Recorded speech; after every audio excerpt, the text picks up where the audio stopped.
Welcome to This Explainer. Today, we're mapping out the exact journey for internationally educated nurses who want to secure a thriving career in Canada. Let's just cut right through the confusion, all right? We're going to look at the actual step-by-step roadmap you need to follow to make this transition a total reality. Okay, let's dive straight into the massive opportunity here. Get this. It's estimated that a staggering 500,000 healthcare workers in Canada are going to retire over the next decade. 500,000. And at the exact same time, the national population is absolutely booming. So while this creates a severe labor shortage for the country, for you, well, it represents an unprecedented wide-open door. To fill this widening gap, Canada is urgently calling on international talent. Through these targeted, category-based draws, the government actually issued an incredible 13,500 express entry invitations specifically for healthcare occupations in 2025 alone. They literally want you, and they're putting a massive priority on your permanent residency. So, to demystify this whole maze, we're following a clear 5-step roadmap today. We've got Canada's Call for Nurses, Step 1, which is credential assessment, navigating provincial licensing rules, conquering the NCLEX exam, and finally, bridging the educational gap. And to make this super practical, we'll walk through these steps using a hypothetical case study. Let's call her Nurse Jane, a registered nurse currently working over in the UAE. All right, Section 1, Canada's Call for Nurses, seizing the opportunity. Let's start with how our Nurse Jane even gets her foot in the door using Canada's express entry system. So, to be invited in one of these targeted healthcare draws, Jane really just needs 1 year of full-time, continuous experience in an eligible healthcare role within the past 3 years. She does also need to qualify for a base program, something like the Federal Skilled Worker, Canadian Experience Class, or the Federal Skilled Trades Program. But here's the absolute best news. These healthcare draws generally require a much lower comprehensive ranking system or CRS score compared to the general draws. It's a huge advantage. Now, getting into the country is really only half the battle, right? That brings us to Section 2, Step 1, Credential Assessment, proving your past. Basically, before Jane can actually practice, her UAE nursing education has to be rigorously evaluated against Canadian standards. For most internationally educated nurses, especially those coming from countries without mutual recognition agreements, places like India, the Philippines, Nigeria, or in Jane's case, the UAE, this whole evaluation starts with the National Nursing Assessment Service, or NNAS. You can kind of think of the NNAS as the absolute primary gateway for international applicants. It's the big front door. Jane has to go through a few highly structured steps here. First, registering online, and then, this is key, having her nursing school transcripts and license proofs sent directly from the source institutions straight to the NNAS. In return for all this, she gets what's called an advisory report. Now let's be clear, this report doesn't instantly give her a license, but it basically acts as her foundational passport to take over to the provincial regulators. And since healthcare in Canada is handled at the provincial level, we now enter Section 3, navigating provincial licensing rules, choosing your destination. Jane's advisory report is really just the start of a pretty wild region-specific labyrinth. Honestly, the rules totally change depending on where you decide to land. This just perfectly illustrates how much your destination matters. Look at this crazy contrast. Ontario offers a relatively streamlined English track. They accept evaluations from agencies like World Education Services or WES or ICAS, and they allow tests like the CELBAN, which is great because it specifically tests your medical vocabulary. Meanwhile, Quebec, well, they have a highly specific process. You're looking at a $799 equivalence application, very often a 75-day clinical internship, and a notoriously strict French language exam from the OQLF, the Quebec Board of the French Language, just to secure a permanent permit. Oh, and the rules shift everywhere else too. For example, British Columbia uses inspired global assessments instead of the NNIs. Alberta puts a pretty strict 12-month timer on its provisional licenses.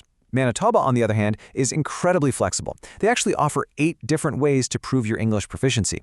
And get this, quite surprisingly, the Northern Territories require you to be fully licensed in another Canadian province first before you can even apply up there. So yeah, you absolutely have to do your provincial homework. All right, so once her credentials are given the green light by her chosen province, Nurse Jane faces Section 4, conquering the NCLEX exam, the ultimate test. For sure, this is going to be her biggest academic hurdle. So the absolutely crucial point here is mastering the next generation NCLEX, or NGN. They rolled this out in 2024, and let me tell you, this isn't just about memorizing a textbook of medical facts anymore.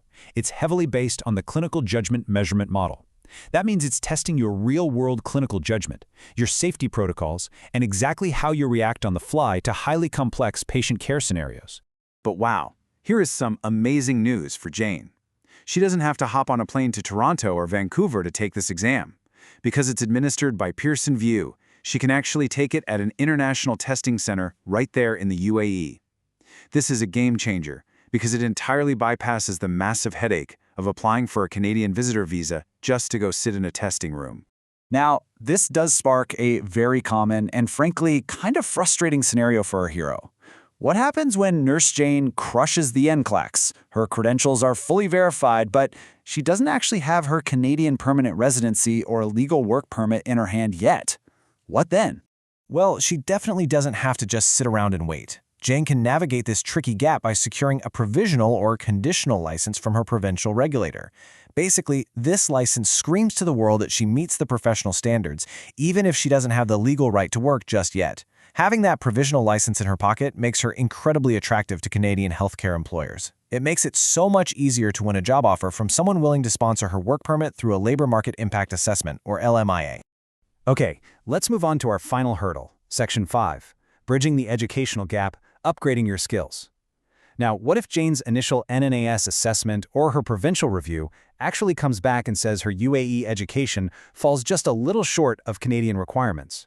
She is absolutely not out of luck. If there are gaps, she can just enroll in a dedicated nursing bridging program. These programs are specifically designed to be this incredible springboard for internationally educated nurses, allowing them to effectively upgrade their credentials to meet those local competencies. Let's take a look at how this actually works in practice, using Saskatchewan Polytechnic's bridging program as a great example. Their timeline shows how Jane could actually blend online theory learning right from her living room back home before ever traveling to Canada for the in-person simulation labs in Regina. And that's then followed by supervised clinical practice. The whole program gives her a maximum of 2 years to wrap everything up. If we look really closely at the actual curriculum, you can see it's highly practical. We're talking 45 hours of nursing in Canada theory. So really learning the foundation of the Canadian system.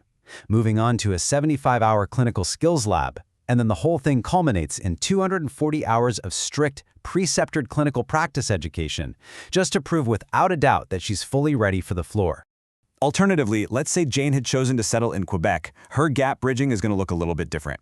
Over there, completing a professional integration program, which again, often means about 75 days in a clinical setting, grants her what's called Candidate for the Profession of Nursing, or CPN status.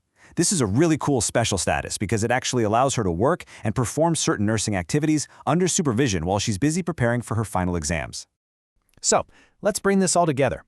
By following this structured roadmap, qualifying for express entry, clearing the NNS hurdle, navigating those hyper-specific provincial rules, passing the next-gen NCLEX, and bridging any educational gaps to finally secure that job offer, our nurse Jane successfully transforms her UAE experience into a fully unrestricted Canadian registered nurse license.